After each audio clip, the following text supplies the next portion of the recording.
నేనే అంటాడు. కాబట్టి జీవాహారం అంటే ఆత్మని జీవింపజేసే ఆహారం వాక్యం. అర్థమైందా?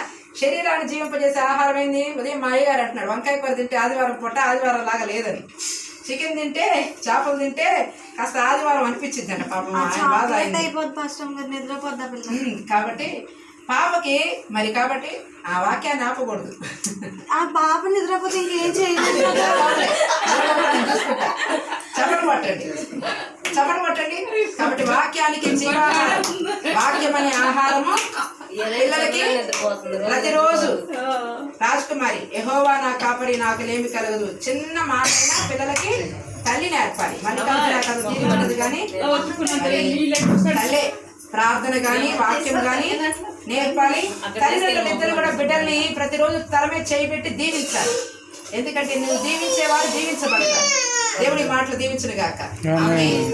కాబట్టి తల్లిదండ్రులు పిల్లల్ని దీవించాలి. ఆత్మీయ తల్లి దగ్గర పిల్లల్ని పెంచాలి. మంచిది. పాపం తీసుకురండి అయ్యా.